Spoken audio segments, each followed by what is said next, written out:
the song with your heart. Play the song with your heart. And one time. Hey, throw your... What is good, YouTube? This your boy Aaron, Brian. and it's Courtside View Podcast, and we are back again. And wow, just so much things have just happened in the sports landscape, from college to professional, and we have a lot to discuss. We really do. But man, where do I want to go? Because you got the whole Deion thing going to Colorado. You have obviously the games from the NFL. Great slate of games last week. It was just incredible. Then you have the NBA, some of the games, Anthony Davis just going on a tear, and just the college football playoffs, that the whole drama surrounding that. Oh, man. Let's go to the NFL, because NFL Let's see the NFL for last. Let's do the Deion. Okay, yeah. And the NBA. Okay, because I have a lot to discuss when it comes to Deion, because there's been sort of controversy surrounding that. So if you don't know Deion Sanders, well, how do you not know Deion Sanders? But prime time Deion Sanders, he was the coach of Jackson State University, HBCU, and they were just dominating their competition. He was, I think he was there for like 3 or 4 years, and each year I believe they won a chip. Like he was, I don't know if it was every year, but it felt like it every year he was winning a chip. This year they won it again. But before he left, there was like rumors of him going to like it was either Colorado or Cincinnati, and he eventually chose Colorado, and now he's the new head coach of Colorado. And there's been sort of controversy around like particularly people of like African American community saying that, oh, he's a sellout. Why would he leave HBCU after what he said about, I think he said in like a press conference when he first came there, God sort of, it was something to the realm where he was like, God told him to come here or something, whatever.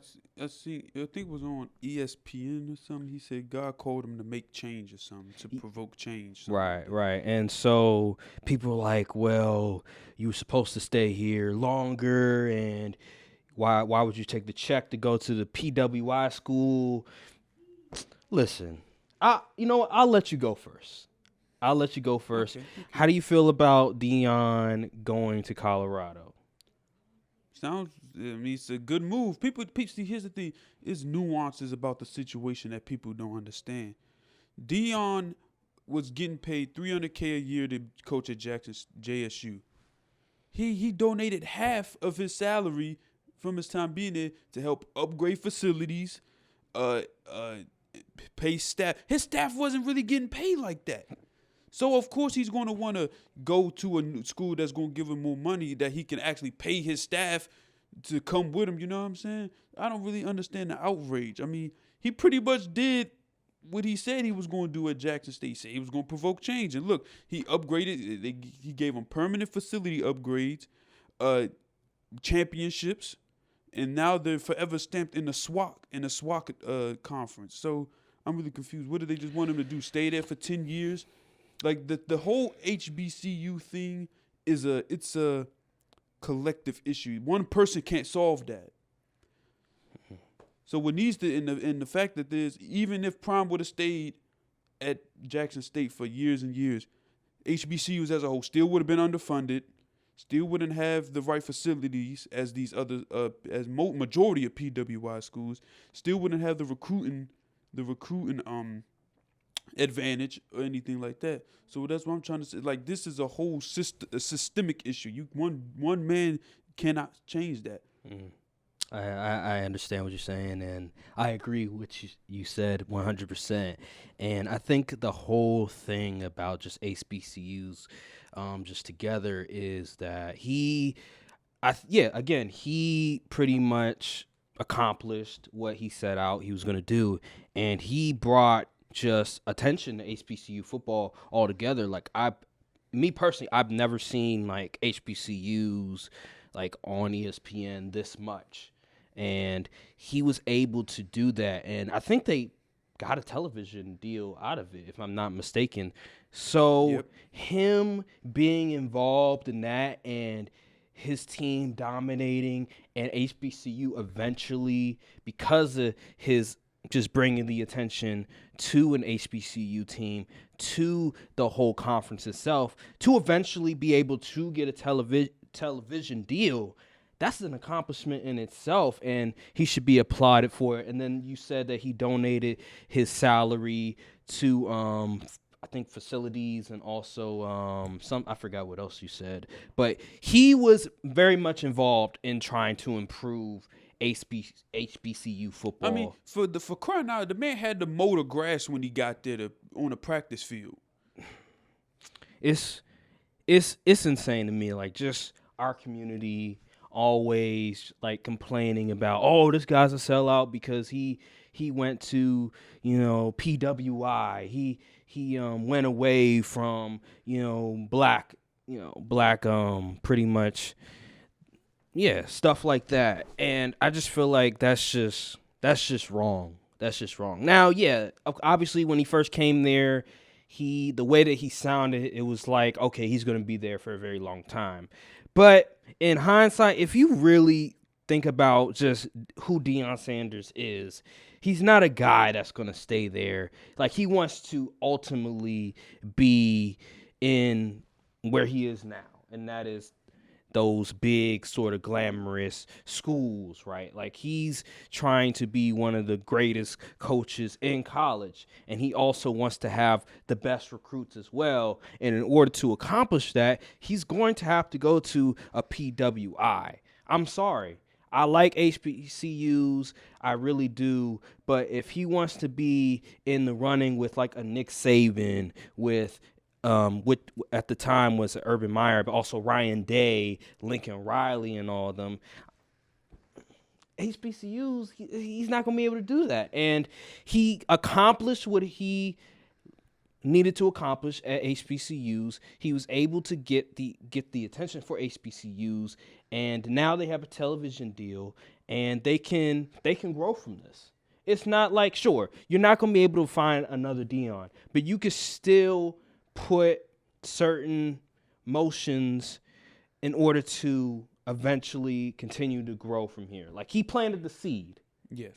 And now they need to grow the tree into something better.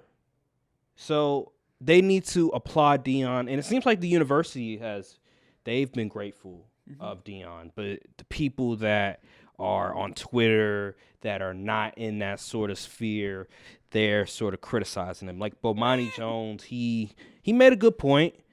But at the end of the day, I think that he didn't call him a seller or anything. He understands. But criticizing him on this move, I think that's just wrong. He made the right decision, and now it's crazy because Colorado, they've been stinking up the joint for the past 20 years. All these transfers trying to go to Colorado now. Like the transfer portal itself, there's like 1,000 players that have entered the transfer portal alone. That's insane. That's unbelievable. And the quarterback from Colorado, he even entered the transfer portal. Like, he was like, all right, I'm getting out of here. First of all, how did you feel about Deion Sanders' speech to the players when he told them, listen, I got some people coming up in here. Hey, if you're not, what did he say? He pretty much like, if y'all want to enter the transfer portal now, go ahead, because I got some people coming in, all this other stuff. And he was being 100. How'd you feel about the speech? I watched the whole speech, so I liked it. I liked it. You know what I'm saying? Like, yeah, that's the energy. Listen, you can't go into a new program with the same mentality. Nothing's going to get done. So he has to live like that. First of all, them not even his players. So, what loyalty he owe them? You know what I'm saying? So if you're not willing to compete and fight for your spot and do the right things, come to work, come to practice, put your head down, be in the film, and grind, you might as well just leave. Telling them straight up. I mean, I ain't got no problem with that. Yeah, me too. People were just like, man, damn, you gonna say that straight it sound up? Harsh, but you get to the people say that sound harsh. Ain't never played sports before. Yeah, I've heard way worse. Yeah, so and then you hear like, I was on Twitter and I saw some football players just like, man, that's not even the worst thing Exactly. that people be hearing in the locker rooms. Like, hear this all the time, and I applaud him for keeping it 100 because you don't want a coach that just they say one thing but their action says another. So I applaud him for that, and it's gonna be interesting next year how Colorado sort of functions. They're going to need at least 2-3 years before Deion gets his guys. Well, that he wants. the way it's looking, he's going to get his guys immediately because Travis Hunter, he's trying to get there as well. His son, he'll be there. He already said, "Yo, he gonna be a starting quarterback." Well, he's gonna have to. Well, fight yeah, he's for gonna it, fight for it, but we know he's gonna eventually get to where he needs to be. But yeah, it'll be really interesting. I'm gonna be rooting for them. Hopefully he can achieve. And they say and Mike get them Zimmer back. might be coming. Yeah, that one was shocking. I was like, you want to be the defensive coordinator in college sports? Like, can't you do that in the NFL? Like, what's going on there? He about to have them kids in hell. Yeah, so they're gonna be ready to go. I know that for sure. So I can't wait to see, and yeah, we'll just have to find out from there. But yeah, man, we'll have to see on that one. But since we're in the college football realm, I want to talk about the college football playoffs and get your take on it. So number 1 is Georgia. As we should be. Yeah, number 2 is Michigan. Number 3 is TCU, and then number 4 is Ohio State. And the reason why Ohio State is number 4 is because USC, they laid an egg on national television in the conference championship game against Utah. And so now Ohio State will be able to get in there, and we'll see how C.J. Stroud fares against that just rampant Georgia defense. They're going to get blown out. It's not even going to get close. Well, let's not say that just if yet. Michigan had them in hell, what do you think the Bulldogs going to do? Well, we'll see, because I've seen Georgia. I think it was Missouri. They were getting just locked down, and Missouri is not good at all. They have a worse defense than Ohio State, just ranking wise, and they were able to shut down that Georgia offense. So I'm just saying, anything's possible. Georgia is not that juggernaut that they were. Now last year, Georgia's team they will blow them out, but this year they have some limitations. I'll say that they don't have a George Pickens like they did last year. I'll say that for sure. But how did you feel about Ohio State making over Alabama? Good. I'm sick and tired of seeing freaking Alabama. And I didn't think Ohio State was the issue. I was thinking people was mad TCU made it over Alabama. How did you feel about that? Good. First of all, TCU was 5-1 against ranked opponents. Yes. Alabama was 3-2. Yes. You lost 2 games, Alabama. You lost to Tennessee and you lost to LSU. Yeah. All region games, right? Mm-hmm. So how did you expect to make the playoffs? Couldn't even make the SEC championship game. What are you talking about? Why did you think you deserved to get in? Yeah, it makes sense. I agree. And then you see Nick Saban tell us, well, if we play, will we be the favorites or not? I'm like, that doesn't matter. Yeah, you that's didn't not win the enough qualifier. games. That's not what they graded on. And You lost to Brian Kelly in his first year. He don't even have his recruiting class yet. Like, what? Yeah, I agree with you on that one. I think that I applaud the committee for not doing the right thing. Yeah, for not awarding a team because they lost by like a field goal or something like that. Like, a loss is a loss. Now, obviously, if you're gonna compare, like, okay, they have the same record per se, then we get to the whole conversation. Okay, how bad was their loss compared to their loss? But they lost twice, right? And they didn't make the conference championship game. And Tennessee, remember, they lost to South Carolina, and South Carolina, albeit I think they beat Clemson as well, but they're not in the top 25 ranking, and they lost to LSU, who lost to I forgot who they LSU lost to they lost to FSU, and I think they lost to Tennessee. I think so. They have 3 losses. All right, if I remember correct, they're still ranked, but they lost to FSU, and they're not good as well. So those 2 teams right there. The losses don't look too well. So, yeah, they made the right decision. I like the matchups because I didn't want to see TCU versus Georgia. Because I'm not as confident that TCU will be able to make it a close contest. Michigan against gonna Georgia. beat the brakes off TCU. Now Michigan is a different story. I think I'm more confident. Listen, Michigan, they're good. They're really good, but they're not dominant like Georgia, where they could just not allow a touchdown or two. So I think that game will be a little bit more competitive, and I can sort of vibe with. And then Ohio State and the Georgia game, I'm excited because just CJ Stroud, right? Because he's in the conversation to possibly go number 1. So more evaluation on his quarterback play.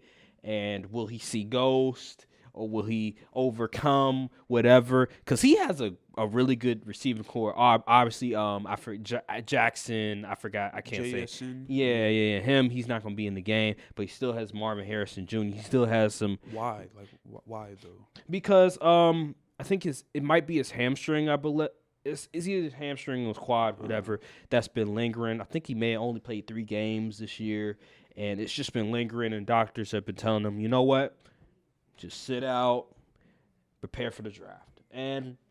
Yeah, so he has Marvin Harrison Jr. We get to see him play more, so that'll be exciting to see. We'll have to see how they sort of deal with just Georgia, and I'm very excited.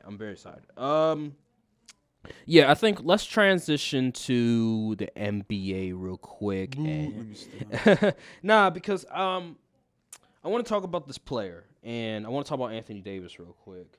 Because he's been on an historic run. Now, last night he didn't play because of an illness. He played for 8 minutes, but then he had to go out because of an illness, flu-like symptoms, 100-degree fever and stuff, and just nasty. It can't be Jordan. You know, it's just nasty. Just some of these analysts, specifically Skip Bayless, just criticizing him.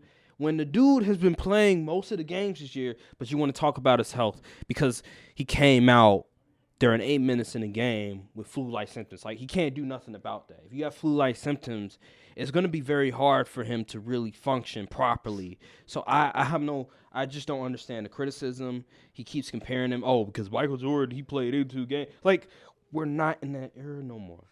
And he's not going. If this was the playoffs, he probably would play. But this is not the playoffs. This is a Tuesday night against the Cleveland Cavaliers, who's a really good team. But they also have a back-to-back. They're playing Wednesday as well. So I just think the criticism is unfair, Anthony Davis, especially since he's not giving that same energy to Joel Embiid or Kawhi Leonard. So, yeah. How do you feel about Anthony Davis' just recent run of just dominance? He's been playing well.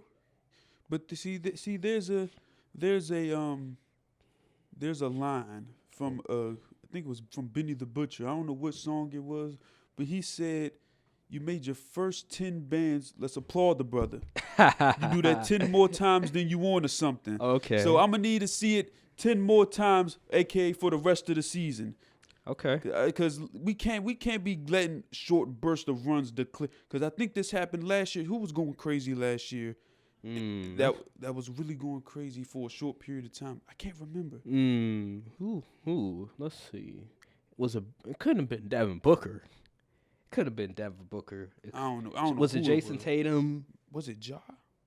It could have been. It might have been. It might have been Ja. What? But but then anyway, we need to look. Like, AD's playing good ball. He's playing like a top 3 guy right now. Okay. Top 2 probably, but I'm not going to say no more than that. Okay, you're not going to be prisoner in the moment. You got to wait until we Giannis is still best in the world until proven. Nah, you know Giannis is still averaging 3 more points with like 3 less minutes than AD? Yeah, Giannis has been playing phenomenal basketball this year, and you got to applaud him for that. He's continuing. If he doesn't win MVP, it's rigged. We'll have to see. There's Jason Tatum. He's been playing really well this year. Why are you making that face? Because Jason Tatum couldn't score 20 points. Oh, he messed up your parlay? I forgot who they playing. The Miami Heat? I think it was the Heat. He was in hell against the Miami Heat. Oh, man, I know you disgusted. But, yeah, Devin Booker, he's been playing really well. Stephen Curry, he's been playing. I know you make it. Luka did get him, though. He got him again. Oh man, that was nasty work. And then Odell was in the building. Odell, he tricked us, man. He tricked everybody, Yeah, man. yeah, he he ain't did. playing football this year. We'll talk about that a little later. But Luka, he's always playing really good football. Devin Booker, he's been phenomenal as well. I hate the Suns until further notice. Yeah, I agree with you on that one. The Suns, they're the Y'all villain. sold me. They're the Y'all villain. sold me. All y'all had to do was keep the game within 20 points against the Mavericks, and Luka would have hit his 5th three-pointer. But no, y'all got blown out. Oh yeah, that's Oh right. my goodness. What happened to Tim Hardaway? He had 6. He hit his 5. Oh, I thought it was 6. No, it was 5-5. It was I had Luka 5-5. 5 and Tim Hardaway Jr. 5. So Luka only hit 4. Yep. Wow, I know He was shooting. He was 4 for 9. That's good efficiency. Oh man, that's crazy. Wow, that's crazy. I hate the Suns. So what is your top 5 NBA players right now? What does it look like? I haven't been watching enough to give a educated. Okay, I just know Giannis is one. AD is in there probably. Well, obviously AD is in there. Tatum's in there. Gotta put Steph in there. Oh yeah, Steph. Gotta put Steph and what's that? 4 already. So 5th. Who cares? Gotta put Luka in there. Oh, sure. Who? I'm about to say who you put? Booker? Gonna put Booker over Luka? I mean, Booker's been hooping though. He's been really hooping, but I'm not putting Booker over Luka, especially after what happened the other night. But yeah, that's Dang shame. Yeah, it's again. We'll eventually talk about the NBA more, but it's still so many other things going on. So speaking of Odell, a lot of things have transpired when it comes to Odell the recent weeks. Number one, he met with the Giants. I think he met with the Bills already, and he met with the Cowboys. And there's been like sort of reports going around, like conflicting reports. One report saying that I think he'll be ready to go or something like that eventually, and he'll be able to play, I think. And then there's another report where I think the Cowboys have concerns that he won't be able to play until like next year and stuff. So pretty much he won't be able to play during the season. That's where I'm getting at. And how did you feel about just the conflicting reports about Odell? I had a feeling he wasn't going to be ready. Because first of all, he didn't work out with any team. So that's a red flag. Yeah. And then he tore his ACL in February. He retore it. So it wasn't even like it was fully cleaned up and then he just tore it again. No, it was the same knee he tore it on because it wasn't fully healed. Because it was problem with the other surgery he had to repair it the first time. So I kind of felt, I was like, it's a little soon for him to be back and playing football. Shoot, Michael Gallup's been back since October, and he's still not even fully ramped up and ready to go at all cylinders. So, I mean, I kind of do, I said, if we can't get him to play with like at least by late December, I don't even want to sign him. Yeah, that's where I'm confused when it comes to Odell's side.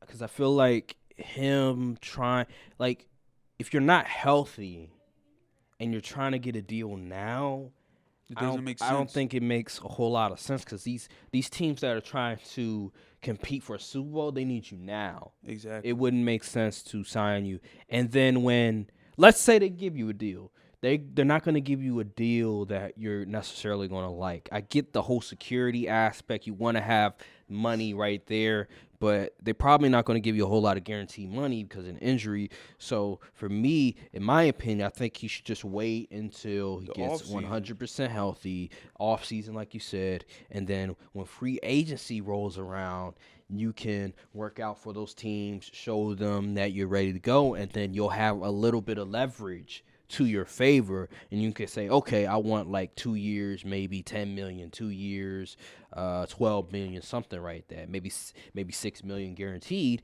and he'll have that security, right? So I think that Odell should just wait it out.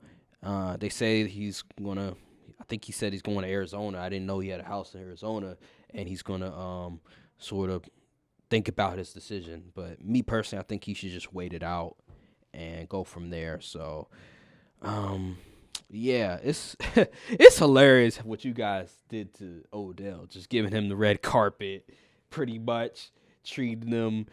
Y'all, Michael Parsons, Trayvon Diggs going to the game. Oh, it felt like it was a done deal, but then y'all had the meeting, and then the whole we can't work him out. Jerry Jones going on radio, I think it was, pretty much lamenting on just his status and pretty much not being optimistic that you could really make a deal done. He didn't say it, but you can sort of read what he's saying, and it's not looking like a deal will be made. So, do you feel like he will get a deal done, or he'll just still be a free agent? If the Giants give him the money, he'll sign with them. That's where. But it would kind of go against his statements because they still playing on MetLife turf. So Yeah, you're right. But I think they're changing it to grass. Yeah, next year.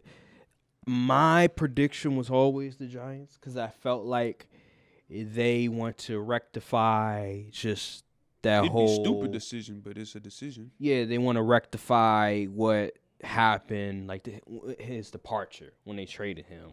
And I felt like there was unfinished business in that area. He was there for a good amount of time. He has a good relationship with Saquon, Brian Dable. He's a hell of a coach, and they have a bright future. So I think that him going there makes the most sense, and I think they'll give him the most money as of right now compared to the Bills and compared to the Cowboys. So we'll have to see. Remains to be seen.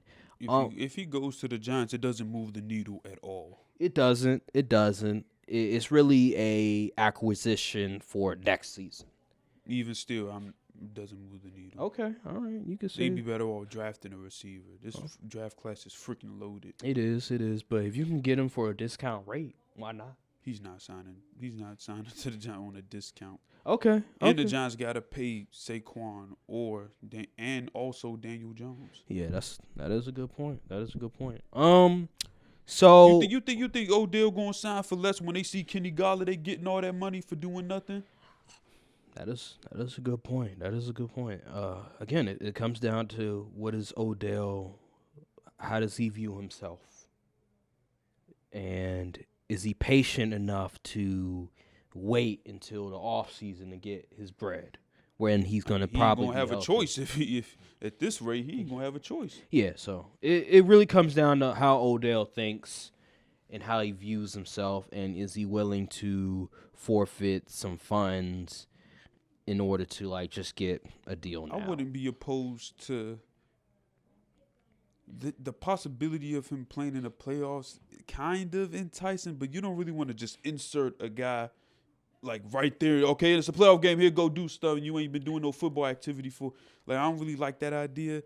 In the offseason, it's something I would entertain because the free agency for wide receiver is not very good. Yeah, this offseason, so that'd be something I'd want the Cowboys to entertain, and maybe have to take the pressure off in the draft of we gotta get a receiver, and he'll have more suitors as well. Like the Packers, they were trying to get him. I don't think he wants to play. I'm just saying he'll have more suitors to choose from than he did before. So I think that it would be just throw him a little chump change and then give him backload the contract. That's what I do. It'll be important for him to just wait it out. I think just wait it out. Wait for your suitors. He probably already has money in the table anyway, so he should be fine. Just wait it out until March, and then you should be good to go. So the last thing before we get to the games and then the picks, picking for the week, I think 14. I want to talk about Lamar Jackson, right? And he's been, as we've been talking about him in sort of the contract per se, and he's on like a 1-year prove-it deal pretty much, and he's been, let's face it, he's losing right now in terms of just him wanting those 230 M's guaranteed. How do you feel about just overall, just Lamar Jackson's decision to just, you know what, I'm going to play on this 1-year deal, and we're going to see who bites first. We're going to see who wins it. How you feel about just his decision, not taking the money? I mean, it makes sense. I mean, listen, if the Ravens ain't gonna pay him, somebody gonna pay him. But they're more than likely to probably, if they don't get a deal done, they're just gonna franchise tag him. My thing is, like, he's gonna get paid regardless. Yeah. But is he going to get paid to the degree of that Deshaun Watson deal? That's the discussion. He is. Are you no sure? questions about it. Listen, let me tell you something. The reason why it looks bad right now is because I told you this. I said this the Ravens are sabotaging him. They're trying to get leverage so they didn't get no receivers or draft any receivers. But you think the Lions not going to pay him 230 M's guaranteed? Especially with that young roster? No. You don't think they will? I don't think so. You crazy. I don't think so. They will. Man, what? I don't think, especially with his play this year being up and down, the injuries. You think that play gonna be up and down with Amon-Ra, DeAndre? It doesn't matter because Jameson the Williams? organization, they have leverage. They have leverage because of his play on the film being inconsistent and the injury. They have the leverage that they can go on a negotiation table, especially since he doesn't have an agent. They can say, "Why we're not going to give you no 230 M's guaranteed, especially the way that you've been playing this year, and also with the injury. No, we're not doing that." So he's going to have to bite the bullet. I don't think that teams are going to give him that Deshaun Watson deal. They'll give him a little bit less. Maybe the Kyler Murray deal may be better than that, but I don't think that he's going to get 230 M's. Deshaun Watson, that deal was abnormal. That was an absurd deal that the Cleveland Browns gave Deshaun Watson. Like, they just screwed up the market. And so now these quarterbacks think in the back of their head, oh, because Deshaun Watson got that deal, that means I should get something better. No, that was an outlier. Literally an outlier. 230 M's for a guy that hasn't played in damn near 2 years and has all those them lawsuits pending. No, that was just a desperate franchise trying to get a QB, and I think all these other franchises, they're looking and at. he played like crap Sunday. Oh my God, we're gonna get to that. We're gonna get to that too. But I think with Lamar Jackson, he can't just come up to the table and just, I want 230 M's up front right now. No, he's not. The Lamar brick status has gone down. There's no way he's getting 230 M's. Sorry.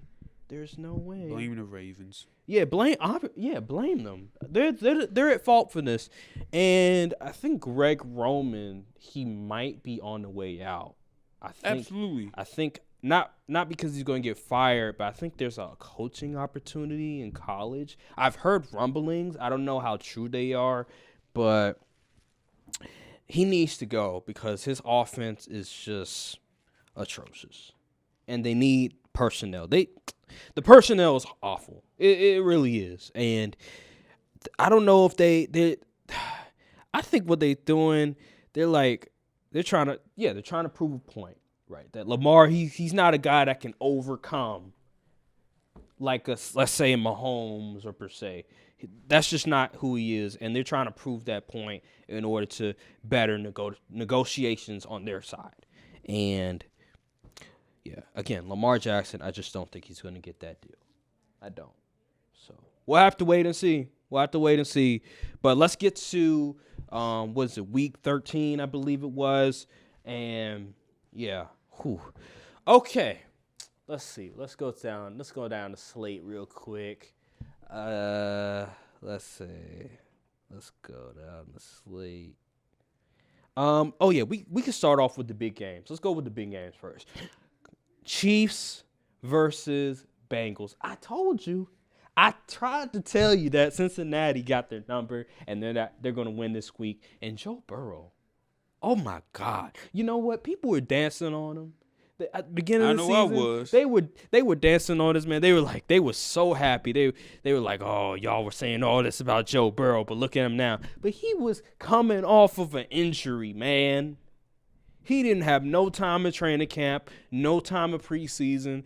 So he was rusty. Of course he's going to be rusty. But now we see the Joe Burrow from last year. We see all the spectacular plays that he's made from last year. And it's manifesting himself now. And dude was phenomenal. Oh, my gosh. Guy was making throw after throw. He was making good decision after good decision.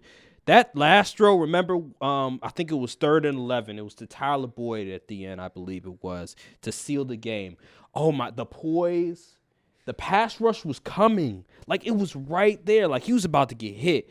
And the ability to just stand packed, remain in the pocket, and deliver a strike to Tyler Boyd, I believe it was. You can't say enough. Like, this dude right here, he is confident. He is.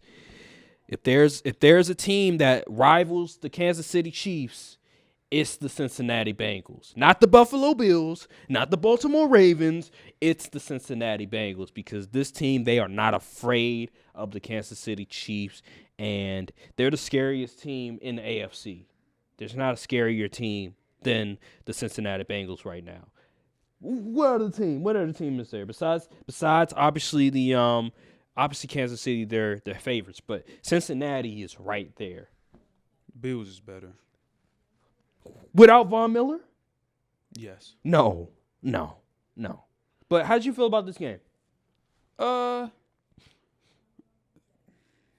I knew once the Bengals started coming out, they was just cooking out. Oh, it's gonna be a repeat of what we saw last season. They ain't get the Chiefs ain't get blown out. I thought they was going to be able to do it. They took the lead in the 3rd quarter. Oh, they might do it. No. I don't know why, but Zach Taylor just owns Andy Reid these past season and a half. It's just, I don't know. You know what? We got to give Zach Taylor credit, because in the beginning of the season, right, their offense was very simplistic. There wasn't a lot of creativity to it. The running game was just like HB blast, HB dive, HB toss. Like, there was no creativity to the offense. Now you see a lot more like just creativity to it. It's not as predictable. The running game, like the way that they having the offensive linemen move, the misdirections, all this, you see a lot of different misdirections. You seeing just that Sean McVay tree, right? The whole, like, because we were looking at him like, damn, what, like, did you learn anything being with Sean McVay? And now you see it sort of coming out, right? And so we got to give Zach Taylor credit. Samaje Perine, oh my God. This guy's a backup. He had like 100 yards rushing. I was like, they really letting this dude get off. I remember he used to play for the Commanders. Yeah, and he was giving Justin Reed the business. Justin Reed did all that chapping last week. And this man, Samaje Perine, oh my God, he made him look like a little boy out there. Oh man, it was You can't bad. be letting miscellaneous characters get off like that. Yeah. Oh my God, that was nasty. But yeah, they were just phenomenal. Jamar Chase, he didn't really, he made some good catches, but he didn't really like dominate the game. That's because the Bengals aren't relying on big plays anymore. Yeah, they're not going 4 verticals like it's mad now. Like in the beginning, they realized Zach Taylor was like, okay, we don't have the personnel to be an air raid squad anymore. We got to play technical football. We got to do more quick game stuff, a little more timing things, not just tell everybody, okay, everybody go and make a play. Like, nah. Yeah, because the way that they were playing sound football. The way they were playing it was like they were playing Madden out there. 4 verticals, you know what I mean? Like, everybody go deep. Offensive lineman going to block for 5 seconds, and we're going to get a completion out. Yeah, but now they're more methodical, keeping the defense honest. I like script. I like the way that they're operating, and Joe Mixon has barely played these past few weeks, and they look that good. I was impressed by the Tennessee win as well, because he didn't have Joe Mixon, and I think he didn't have Jamar Chase as well. So yeah. Kudos to the Bengals, Joe Burrow. He's a top 5 QB playing like it right now, and he's entering that MVP conversation. No, he's not. Yes, he is. You telling me he's above Josh Allen, bro? Oh. He's top 5. you say so. He's top 5. I give him 5. The top 5 is kind of weak, but It is, but he's top 5 right Sure, now. let's He's put done it. a lot, and they're 8-4. They're tied with Baltimore right now, and it's crazy. The Ravens 8-4. They're like the worst 8-4 team I've seen. yeah. So it will be interesting to see. I believe they played them in 2 weeks, so that game is going to be important. Ravens And gonna stomp 'em. yeah, Lamar won't be back. I don't think. yeah, because he has a PCL. PCL. See, I think that's what Zeke had last year. Yeah. Except he kept playing on it. It's unfortunate. It really is. But on the Chiefs side of things, Chiefs better hope that the Bengals play the Bills and one of them knocks and the Bills knock out the Bengals, because if the Bengals match up against the Chiefs in the playoffs, whew, and then they neutralize Travis. What did I tell you? I said the Bengals. I don't know what it is, but they have that personnel that can like. I didn't think they were going to be able to neutralize them this well, but just negate like any sort of dominance that he like has done like against these other teams, and they really neutralized him. He did not really do much that game. I was shocked about that. 4 catches for 56 yards on 6 targets. And then he fumbled the ball. Yeah. Like, wow, that was. I hate when tight ends try to do too much. That's the thing. Throwing short sometimes, he catches the ball. I'm like, get on the ground, get on the ground. Yeah. Before you fumble, fool. Like, I hate when tight ends try to do, like, you're not yak guy. Please get on the ground. Yeah, I agree with you on that one. But yeah, that was surprising to me. But we'll have to see later on. The Bills are the number 1 seed right now, and they lost Von Miller. Who do the Bills play? The Bills play this week. They play the Jets, so that's an important game. No, I'm talking about last week. Who did they play? Oh, they played the Let's see. Who did they play? Yeah, I forget. They didn't play. They was on bye. Oh, they were on bye. Oh, that makes sense. It makes sense. Okay. Oh no, they played the Patriots. Oh yeah. Oh yeah. Let's talk about that game. So I picked the Patriots. I too, picked like the an Bills. idiot. I tried to tell you. I was like, the Bills have the Patriots number. They have a formula that just for some reason they just beat Bill Belichick. Ever since Tom Brady left that organization, they've just not been able to beat the Bills. And I was not surprised. Now, a blowout like this, oh my God, I didn't see this. But they were just moving the ball down the field. Jonathan Jones, oh my God, he was, whew. Stephon Diggs was giving him the business. It was nasty. It was disgusting. Stephon Diggs, Stephon Diggs is just one of those guys. He gets his game off no matter what. Jack Jones and Jonathan Jones were getting cooked by Stephon But Diggs. they've been getting cooked by him for years. Yeah, but this was like watching it on a primetime game like this. It was so apparent. I was like, damn, sheesh. Stephon Diggs on a different level.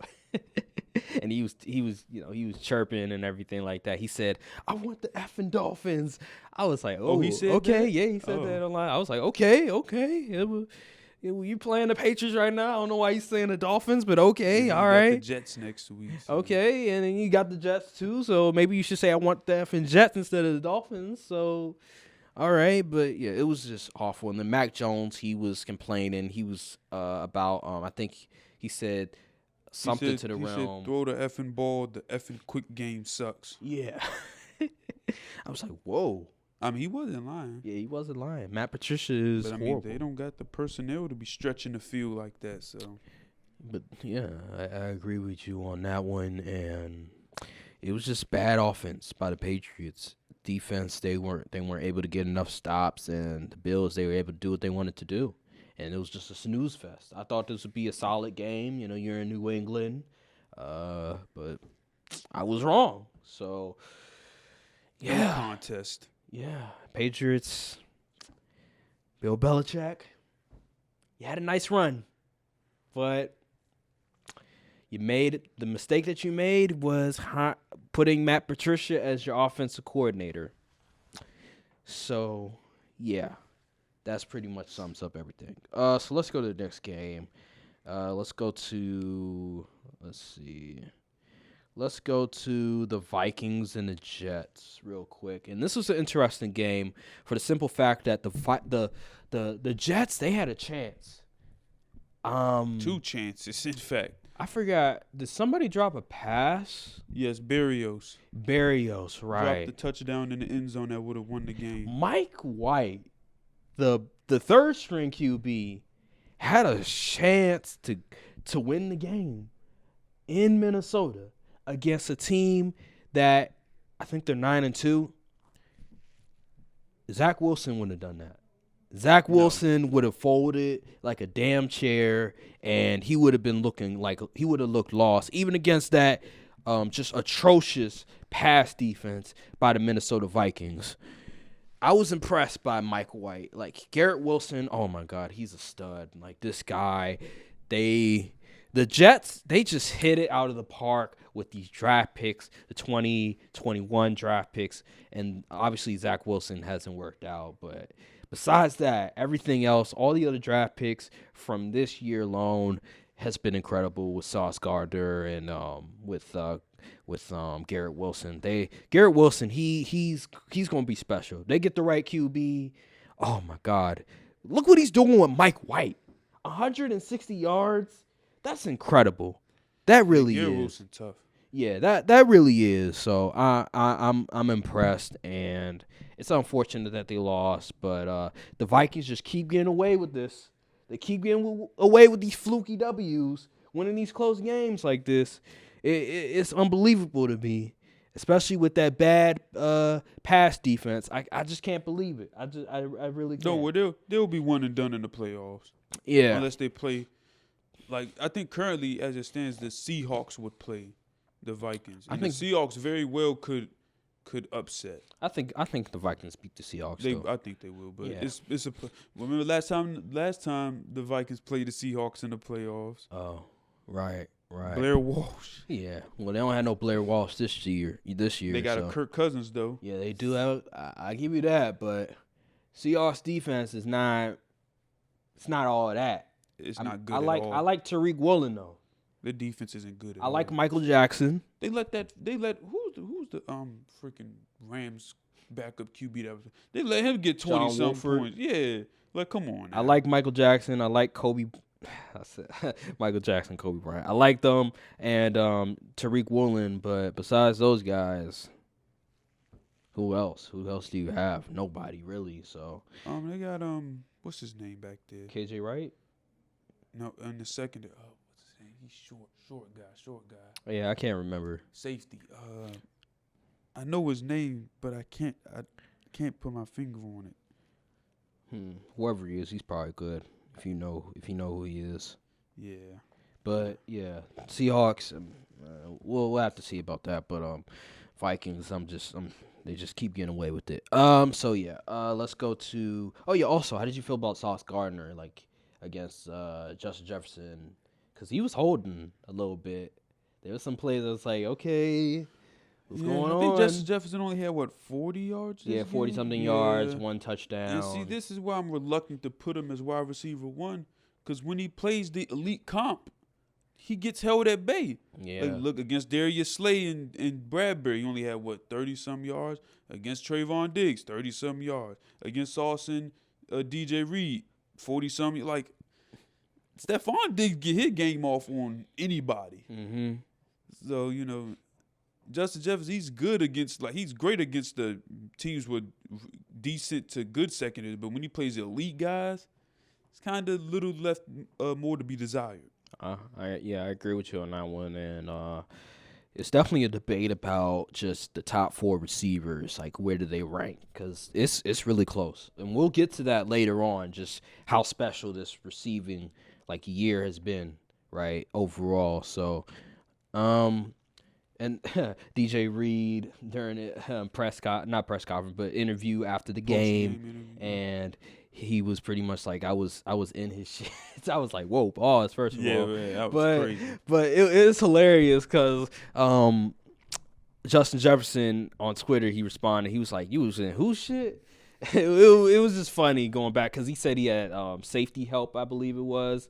And so at the end of the day, though, Isn't that how people guard him all the time? Yeah, though? like what did safety help? Tell Kevin O'Connell to scheme you open. Yeah, so I don't know what Justin Jefferson's talking about, but that's usually the looks you always get. I don't think any coordinator will be that dumb to go one-on-one with you. So, yeah, I don't understand that one. Let's go to the next battle games, and Let's get the trash games out of it. Let's talk about the Steelers and the Falcons. Yeah, so that one, Kenny Pickett, he played better. He did. The He played Falcons better. stink. Y'all had one job. Put Desmond Riddler in the game. I thought it was just Ritter. I said Riddler. Ritter. Put Desmond Ritter in the game, please. Like, the Marcus Mariota experiment is over with. He stinks. He got outplayed by Kenny Pickett. Like, put in your rookie QB that you drafted. I believe it was in the 3rd round, if I'm not mistaken. Something like that. So please, let's see what he got, and let's go from there, because I think he'll give Drake London the ball more than Marcus Mariota will. Like, bro, you guys drafted him in the 3rd round. Drake London did have 6 catches. He did, but on 12 targets. What the? Yeah. It's crazy. And it's Marcus Mariota, because I saw something, I think it may have been PFF or Next Gen, where they said that I think Adam Thielen and Drake London have the least amount of drops in the league, I believe it is. So it's not like Drake London is dropping the ball. No, it's Marcus Mariota is just not good at quarterbacking and being accurate. So, please, just y'all are like 5-8 or something like that. I get it.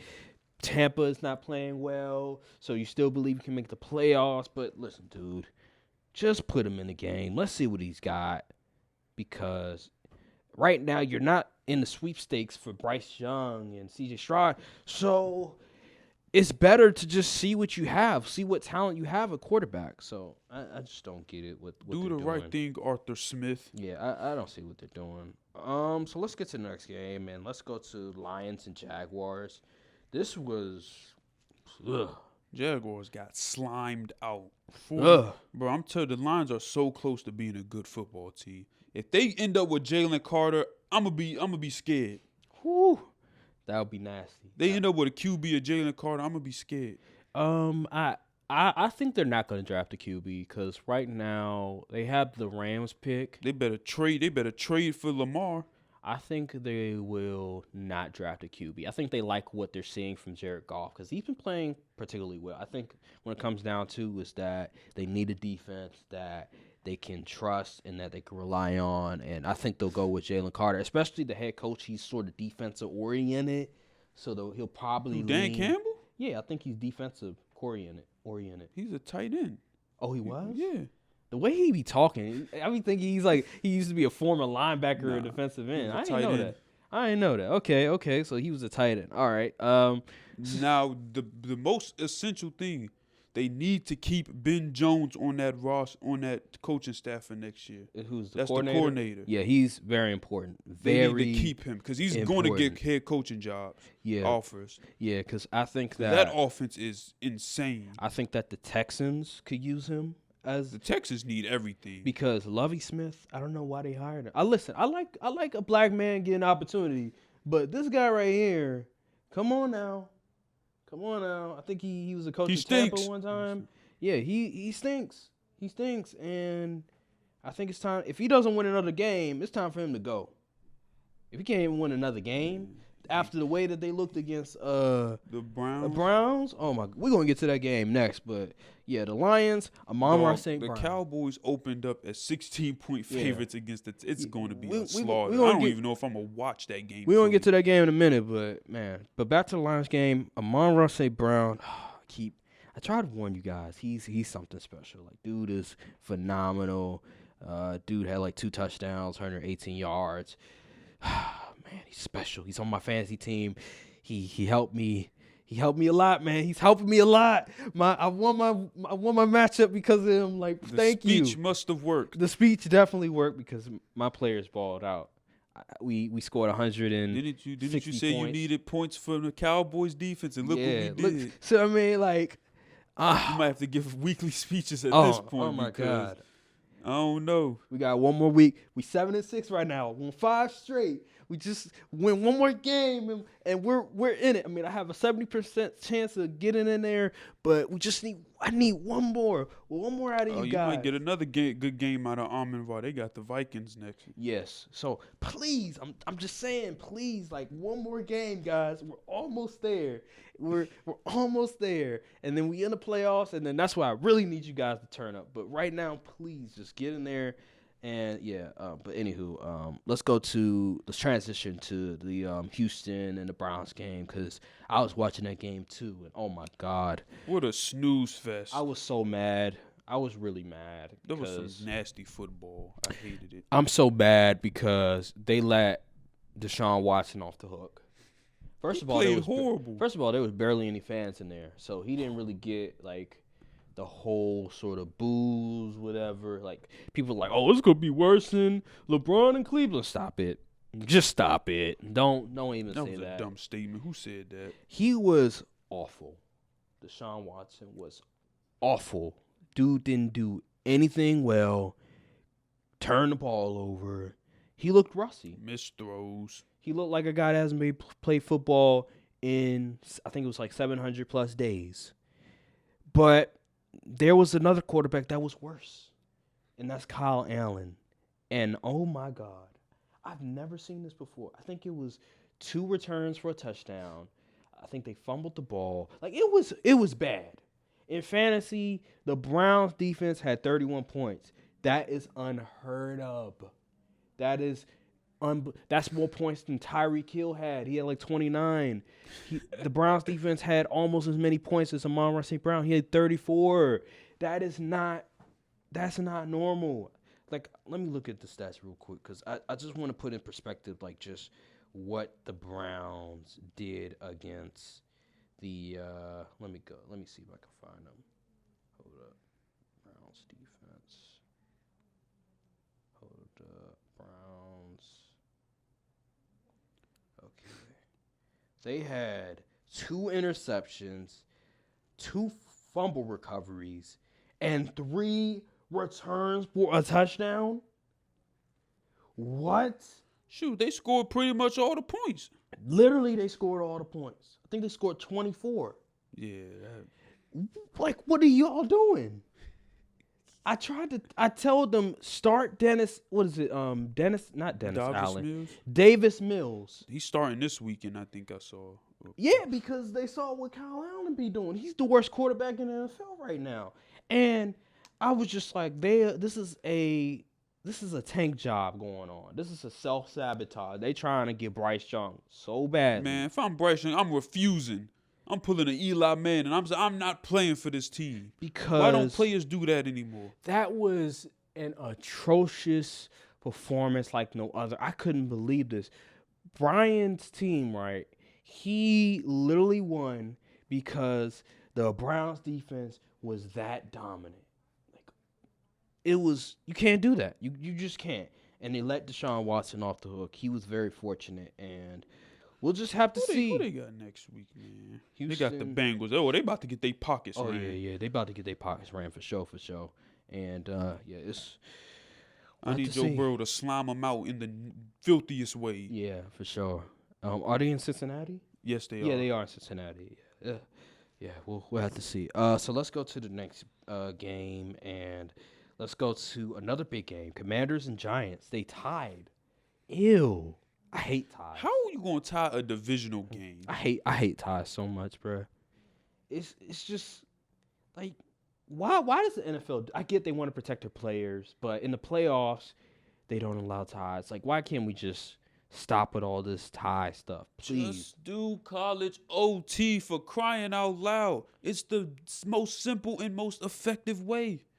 Nobody wants to play four full quarters of football, then have to drive the length of the football field again. Put them at the 20, give them 4 chances to score. Yeah, I just don't like ties, man. And then they tied, and I was just like, bruh, like, what are we doing? That's anticlimactic. They risk CTE for no reason. Now, I was surprised at just how well the Giants played, especially with just the amount of injuries that they suffered. Now, they did get some players back, but they still were hampered by some injuries. Yeah, and some help from the refs, but Dexter Lawrence, he was phenomenal. You said refs as well. And Commanders, they were. Scott Turner's a terrible coordinator. It was looking real bad for them.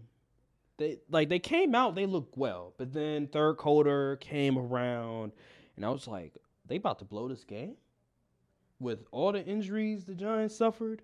With You want to just know why Taylor Heineke isn't the guy? yeah, he's not the guy, but he's a bridge guy. He's a bridge quarterback, and he's just a guy that the team likes. They really like him. He's a good guy.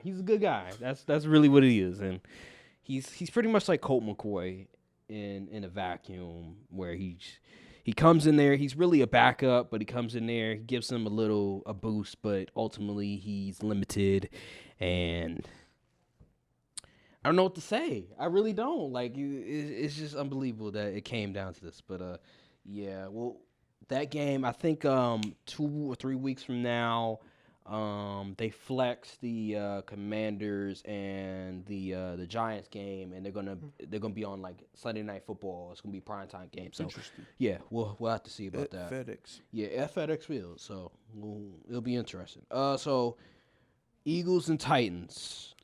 Titans, y'all a disgrace. They fired their GM right after the game. That was just shocking.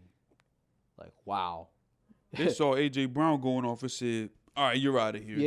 Yeah, you're out of here. And the Eagles, they dominated. A.J. Brown, he was making them look silly out there. Remember that one touchdown where Jalen Hurts, he threw him the ball, and he was just like. Yeah, he ran over the corner. The defender was right there, but he just caught it so easily. Like, It was just like, it was silly. It was hilarious at that point. Titans went out bad. Yeah, Eagles, they just Eagles ain't even run the ball like that either. Yeah, it's just Jalen Hurts. He was phenomenal. His throwing, the way that he was throwing the ball, and then also him rushing. Like, he's a dynamic quarterback. He really is, and he showed it Sunday. He's creeping into that number one spot, MVP spot. He's creeping in there. He's right there. So Yep. If Pat would have stood on business, there wouldn't have been no conversation. Yep. So. Oh my gosh, Jalen Hurts MVP would be terrible for the NFL. What? What you mean? A black QB getting MVP? See, the color goes out the window once you put on that green jersey. All right, whatever. I don't care what he is. Whatever. He a op. Okay. All right. Whatever. So let's go to real quick. Let's go to Ravens and Broncos, and again, not really much to be said. Lamar Jackson got injured that game, and I know it's like really the game like, over. Woo-hoo. I know, really like nothing really much to be said. I will Broncos admit are the horrible. Ravens saved my parlay. They saved my parlay, and then I did end up winning this. So salute to the Tyler Huntley going 90 yards for the game-winning drive. So salute to them. He's the best backup in the NFL. He's no Cooper Rush. So, I don't know. But yeah, he did a good job. He made sure that they won. The Broncos are awful, so nothing really much to be said. Russell Wilson is legit bottom 3 right now, and this is so no one. If you would have said Russell Wilson played like a bottom 3 QB this year, they'd probably laugh in your face. But dude, he's bad. Yeah, he's cooked. He's cooked food. This whole team has underachieved tremendously. They haven't scored a touchdown in how many weeks? It's atrocious, and the defense is balling out. Like, you give up only 10 points. Listen, your defense held them to 10 points and you lost. Like, dog, I think I saw a stat. They said they would be like 9-1 if they just scored 18 points a game.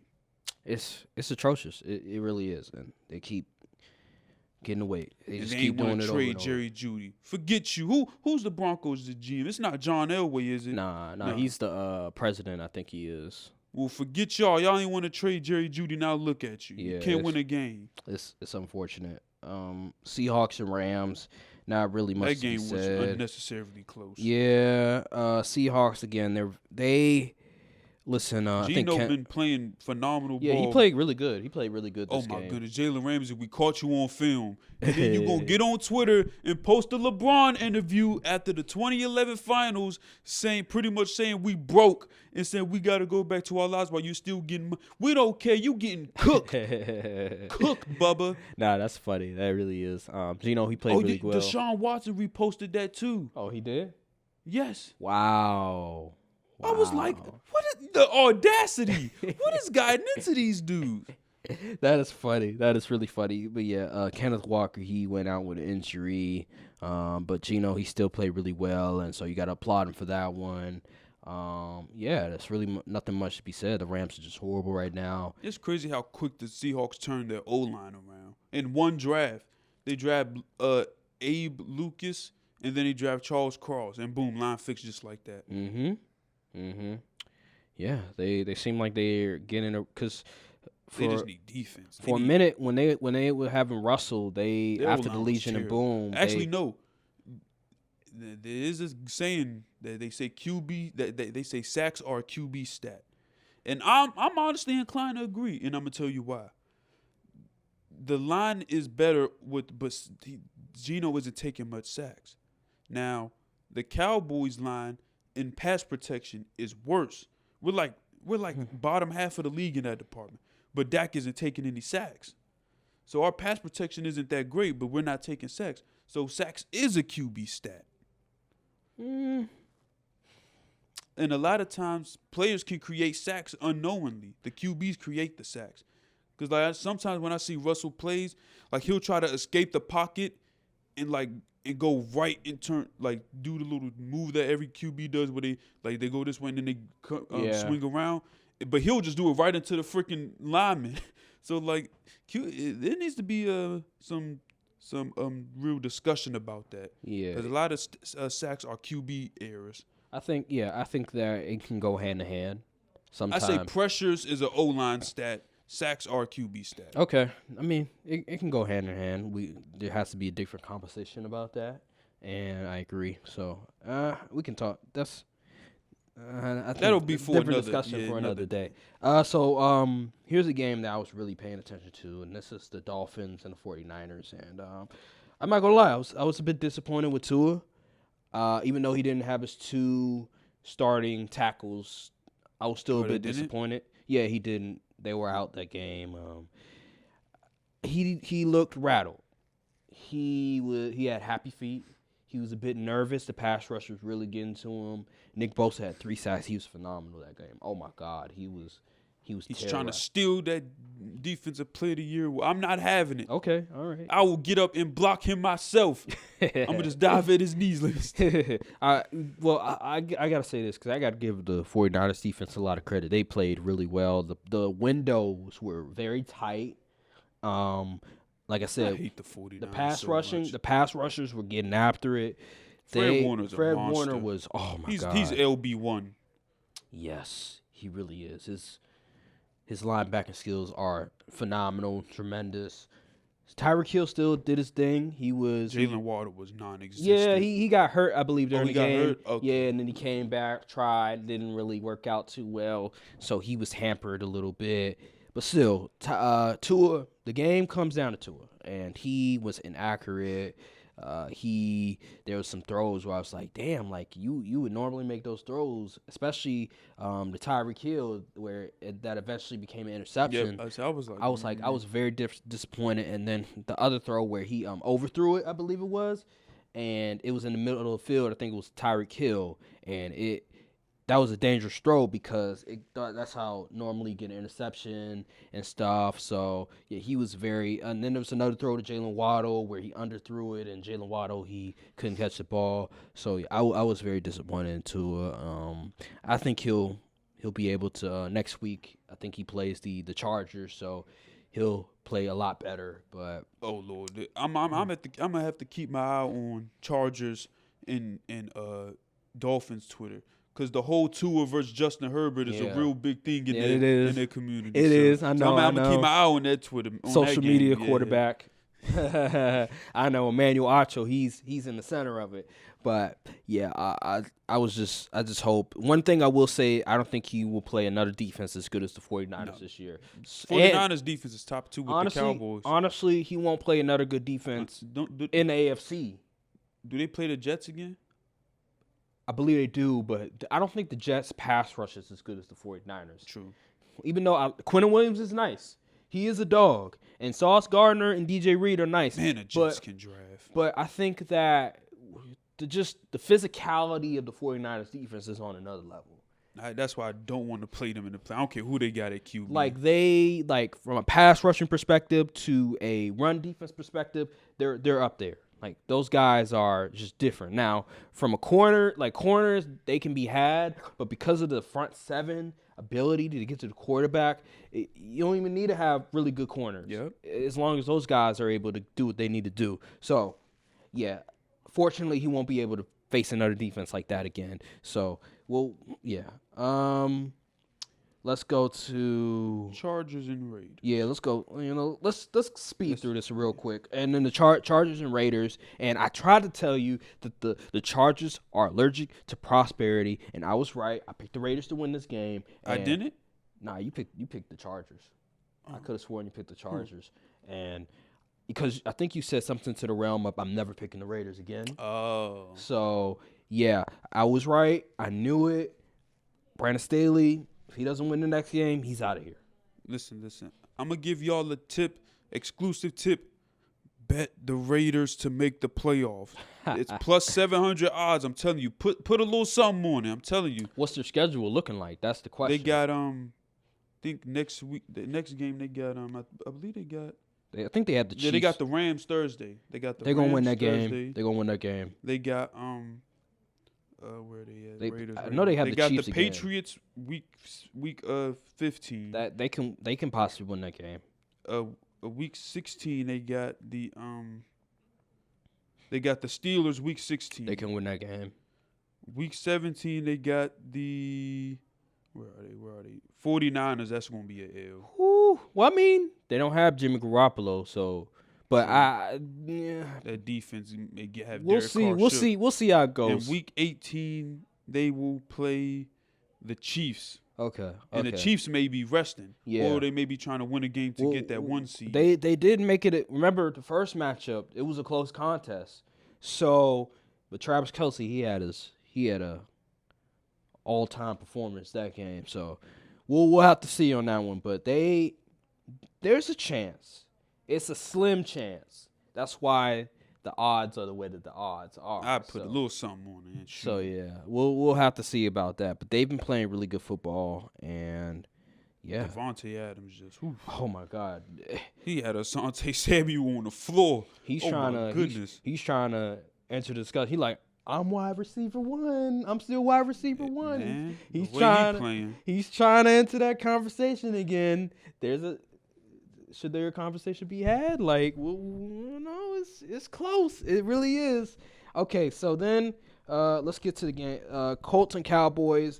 Oh my God, it was a close game until it wasn't. Cowboys. The fourth quarter came around. Steamroll. Oh man, it was just bad from there. It was hell for Matt Ryan and the crew.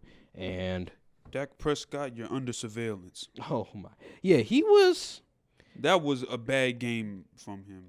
Dak is so weird. He's a strange man because you're playing the Colts and you expect him to play a lot better, but then I think he threw an interception. If I'm not did he throw an interception? He threw one. Because Michael Gallup was running out, I believe, and he threw it, and Stephon Gilmore was there, and I was just confused because I think during that play he threw that. I think someone else was open. Mm-hmm. Someone else is like No, not my. That was another play. My bad. It wasn't that play, but yeah. Sometimes I was looking at it, I was like, Dak is not playing good. Yeah. And I think the interceptions are starting to get to him. Really? Yes, because like he hesitated a lot that game.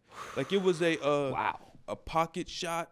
Okay. A whole shot he took to Michael Gallup that was incomplete, but he hesitated on. You got to take that throw immediately. As soon as the ball snapped, you got to be looking over there ready to throw that.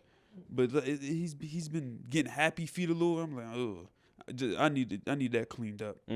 Especially for the playoffs. Yes, I need him to get in mid-season form by the Eagles game, please. Tony Pollard, he just kept doing what he's done the past 5-6 weeks. He's been tremendous. I think he had like 2 touchdowns, And nearly Zeke. 100 yards rushing.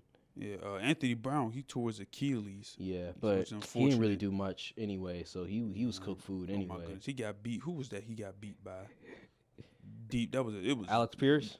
Nah, what? I don't think it was Alec Pierce. It was somebody. It wasn't Pittman. Pittman was in jail. Oh my goodness. He was in Trayvon, lockdown. Diggs had that man on Rikers Island. It was insane. But yeah, the Cowboys defense, man, just phenomenal performance in the fourth quarter. All we had to do was capitalize. Pretty much. Yeah. And we got the Texans, so that need to get right. The Texans secondary is terrible. Yeah, they really, and the run defense, they're not really good. They're not really good when it comes to defending. They're not good at all. And if y'all know, the last 3 weeks, I'm telling you, the Cowboys is starting to fix that run defense. Because JT ain't get off like that either. Yeah. So, hey, we trending up. We trending up. Yeah. But yeah, ain't much to say, but we beat the brakes off them boys. And then the final game, I believe, is the Monday night game, Saints and Bucks. Man. Saints, y'all was up 14-3 with 4 minutes left. How? I'm disgusted. Dennis Allen, you're cooked. You're cooked food. I'm disgusted because the Saints It did help me win my parlay, but that's besides the point. I'm so disgusted because I needed the Saints defense to ball out, and they ruined it for me because fantasy. One team had like the Saints defense, and he was facing this one team that I needed to lose in order to, I think, be the 3rd seed and eventually be able to maybe even get a bye. And because the Saints defense sold me, I'm not going to be able to get a bye. And this team is the fact that this team has a better record than me is baffling because they're not good at all, but they just keep getting lucky. So, yeah, Saints, I'm so disgusted with you guys. Like, I'm so disgusted. Makes me sick. Really. And then Tom Brady, again. He does it again. I'm conflicted because I wanted him to lose, but I needed my parlays to hit. Like, I'll say this. The fact that he threw a touchdown, it got called back, he threw it again. Got to tip your hat for him. But at the same time, I'm angry. You couldn't throw that to Mike Evans, though? You couldn't throw the touchdown to Mike Evans? See, when you made that bet, I was skeptical because I know Mike Evans. He hasn't scored a touchdown since like week 4. And I was like, okay, he's got to be due for one. Because Marshawn Lattimore's out. Exactly, but nope. He got the yards. He didn't get the touchdown. I was going to tell you, I was like, I don't know, man. Even though Marshawn Lattimore's out, I warned you last week. I'm like, him and Brady have been out of sync. And I don't know if that's going to change. And he got the yards, like you said. But the touchdowns, him and Chris Godwin have been okay. But him and Mike have just not been in the same sort of, they not been in the same timing. Like, it just hasn't been there, so. Yeah, man, I just can't believe that he did it again when the offense was horrible. I can't believe we're gonna have to play Brady in the first round. we can't catch a break out here. I don't know why you worried. Like that's. Oh, stop it! It's Tom Brady. He's liable to do anything. Did you not see the ESPN Power Index? They have you guys as the favorites to make the Super Bowls. Why are you scared? Do you know who the Cowboys are and what we have endured I have PTSD when it comes to playoffs. Man, why you care? Why you got Dak? You got Micah. Who cares? You should win this. You got CD. You got Trayvon. We should have won against the 49ers too, and look what happened. Okay. Yeah. But this is a new year, right?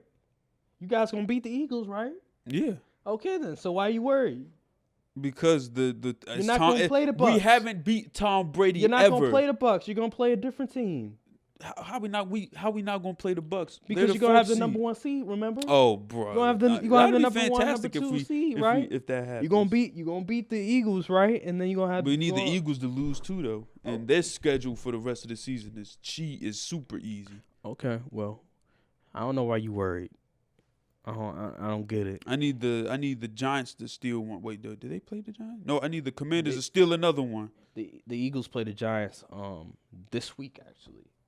Oh yeah, I need the Giants to steal one, please. All right, so let's the transition. predictions? Yeah, the predictions and Thursday night. game. This is I got Raiders They've on been that on a one. roll, and the Jalen Ramsey about to look crazy as hell against Devontae Ooh, Adams. this is gonna be I'm nasty. gonna have a microscope on that one. It's gonna be nasty. Jalen Ramsey gonna have to post another Bible scripture after the game. Jets and Bills. I think Bills get their get back. It's gonna be. There's no way they. I'm gonna go with Bills too. They're in Buffalo, so I'm gonna go with Bills. Browns and Bengals. Bengals. Easy. Texans and Cowboys. Texans, like, come on now, let's stop it. Cowboys by 25. Let's go Vikings and Lions. This is an interesting Upset one. alert! I'm going Lions. I'm going Lions. If they win out, they could very well make the playoffs. I'm going Lions. I'm going to. It was close the last game, I think, until the Vikings started to pull away. But the Lions are playing better football, so I'm gonna go with the Lions. I'm going with the Vikings. I just think that the Lions, yeah, they look a lot better, but I just think that the Vikings, they just for some reason they just know how to beat the Lions. For some reason they just have a formula that could beat them. So I have the Vikings on this one, even though it's in Detroit. Let's go Jacksonville and Tennessee. Who you got? Titans. Got Titans. I got Titans too. Eagles and Giants. Eagles, yeah, Eagles. I need the Giants to upset the Ravens and Steelers. I'm going Steelers. Steelers is also one of the teams that could make the playoffs. I'm going Steelers. I'm gonna go Steelers too. Tyler Huntley, I can't trust him for a full game. Chiefs and Broncos. Chiefs, easy. Come on. Now. Buccaneers, 49ers. 49ers. Yeah, 49ers. Brock. See, think about Brock though. I don't know. It's Brock Purdy. Like, he's not good. Like, we don't know. Well, we don't know. We don't know who. Well, we don't know. He's a third string though. That's the thing. So we automatically. I'm gonna go 49ers. That defense too dominant, too good. Buccaneers can barely move down the field. They damn near Saints. damn near lost to Andy Dalton. Like, come on now. Panthers and Seahawks. Seahawks. Dolphins and Chargers. This one right here is interesting. I'm going to go Fins. I'm not going to bet against Tua, though, even though,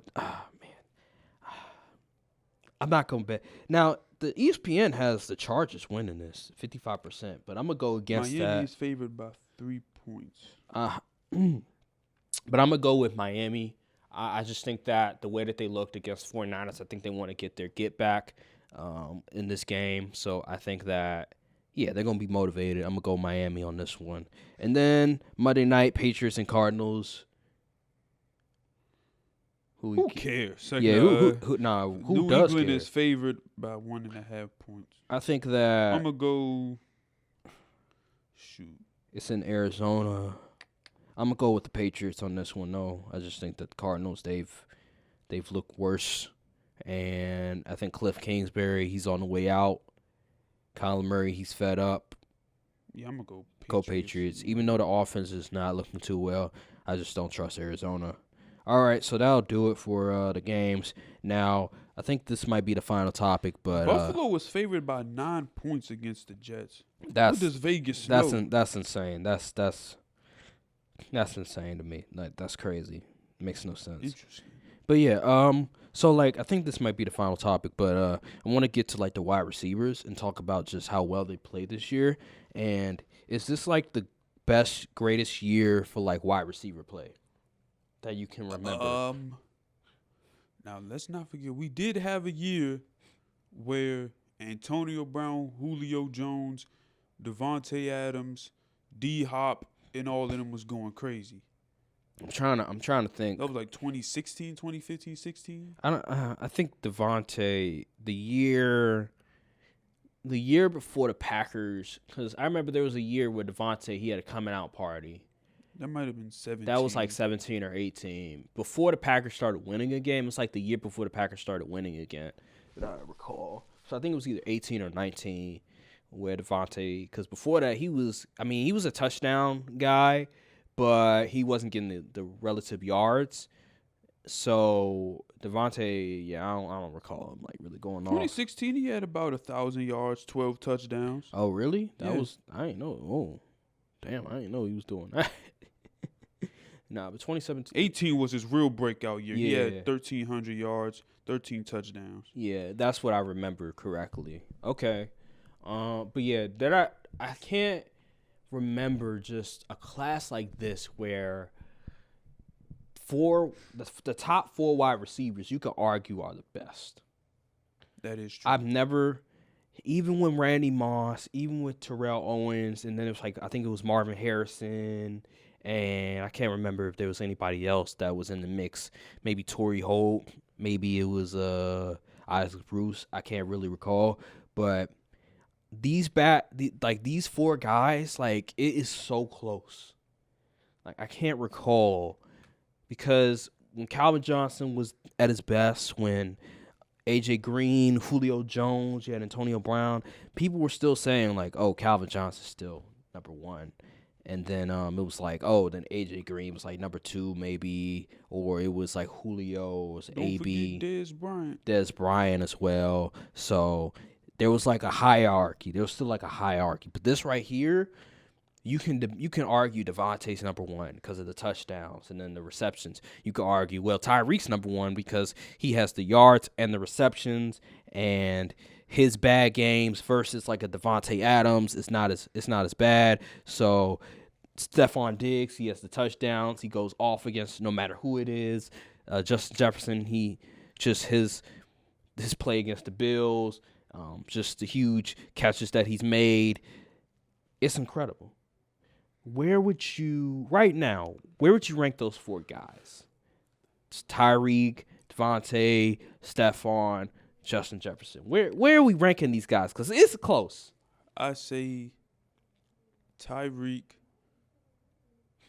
Stephon, Devontae Adams, Justin Jefferson. You have Justin Jefferson at 4 now. I got to see him do it against the top dudes. It's interesting you say that because I remember I think maybe a week or 2 ago we had him at like 2 or like 1 after that game against the Bills. So that just lets you know just how close it is, right? That we can flip-flop, have guys like at different spots each week. And that's where that's just how great the wide receiver play. Like it's historic. Like Devontae Adams has 12 touchdowns. Well, we had like 5 or 6 games left. Yeah. Unbelievable. And then Stephon Diggs has like 10. Justin Jefferson has like 6. Tyreek, I believe, has like 5 or 6, but he has the most yards, most receptions. I think Tyreek has the most big plays out of everybody. It's just great. It's just great to see. So, and then the other wide receivers, A.J. Brown, CeeDee Lamb. I told y'all about CD. Y'all ain't want to believe. They say he wasn't a wide receiver 1. Where y'all at though? CD, listen, man, we saw Oklahoma CD against the Colts. That yak he was doing was insane. Yeah, he was. Let me ask you this, because I think we may have had a conversation before, but we can sort of talk about it again. But in terms of NFC East wide receivers, because they're really good. But you had Terry McLaurin as the number 1. Not anymore. Who do you have now between AJ, CJ, CD, and Terry? Okay. I have Terry 3rd because I didn't really see him much against the Giants. It's going to hurt me to say this. AJ Brown is better than CD. Ooh. but don't take victory laps yet, because I think CD has a higher ceiling. Okay, I mean, that's cool, but right now though. That's right now, yeah, AJ Brown. Because he's just the physicality he plays with is just like the touchdowns too. Yeah, it's hard to. His replicate. ability to get in the end zone is incredible. CD on his way though. Yeah. CD on his way. He's right there, but he's starting to play like we thought he was going to coming out of the draft. Yeah. And then like receivers like Amon-Ra St. Brown. Like, oh my God. It's a lot of receivers. Yes. A lot of good receivers. Keenan Allen, even though DK Metcalf, Tyler Lockett, Keenan Allen. D-Hop still. D-Hop. People not focus as much because of just the dysfunction in Arizona, and then he came back from the 6-game suspension. But he's been tremendous. And then I'm probably forgetting Chris Olave, like the rookies, Garrett Wilson, Chris Olave. Those guys have been hooping as well. So, yeah, the wide receiver play has been really good this year, and you got to tip their hats on all those receivers. It's going to be interesting how the Pro Bowl voting stacks up, who gets in, who gets left out. Man, that all-pro list is going to be hard. It's the top four. Because are you going to put Devontae at second team all-pro with 12 touchdowns? And either Stephon or Tyreek, one of them going to get left off. Oh, my God. And you go put Justin Jefferson in the second team, go put Stephon Diggs in the second team. Like, oh, man. It's cool. The way the season finishes, it's going to tell a lot. If Diggs don't get all pro, it's rigged. No, he's going to get all pro. There's no way. Who's going to take him? He has to get first or second. Who's going to overtake him? Like what, Stephon Diggs? Yeah, who's going to overtake Stephon Diggs? I meant the other Diggs, but yeah. Oh, Trayvon Diggs. No, he's first team all pro easily. I don't know, man. They might cheat my mans. Yeah, I will say this because Tariq. If they put Slay and Bradbury on pro, I'm gonna lose my mind. Nah, no way Bradbury gets in there. He's been playing good though. He has, but no way. He's getting CB1 money after there's no way he's gonna be on all pro. It may be Slay and Diggs. It's gonna be Slay and Diggs, and maybe possibly Sauce, and maybe Tariq because he has those interceptions, and the pro. Tariq's leading the Pro Bowl voting for cornerbacks, which is crazy. But yeah, Diggs is third. Last time I saw. But yeah, Sauce. I think he'll get second team. Tariq might get second team, and then probably Slay and Diggs might probably get first. That's my prediction. But okay. Yeah. I'm not mad at that. Is there anything else that we need to discuss that we haven't discussed yet? Let's. Actually, no, I don't think so. Nah. Okay. So. Well, I will say I think we haven't talked about the Von Miller injury. I don't think we haven't really addressed that much. And this happened like a few hours ago where it was a report that Von Miller is having season-ending surgery. I think it's for his ACL, I believe it is. So that's a big loss for the Bills, and I think that ruins their chances of going to Super Bowl. I don't think that they are the clear-cut favorite anymore. I think that it's the Chiefs, and then the Bengals, and then I say maybe it's the Bills. I think they slipped. I think the Super Bowl hopes are over. I think that... Let's not go that far. I think the reason why I say that is because the reason the Bills were able to beat the Chiefs is because of Von Miller. It wasn't just because Josh Allen's heroics, Stephon Diggs' heroics. It's because they had a pass rusher that can look at Patrick Mahomes in the eye and put fear in him. And without that guy, I don't think that the Bills will be able to get Patrick Mahomes off the field as often.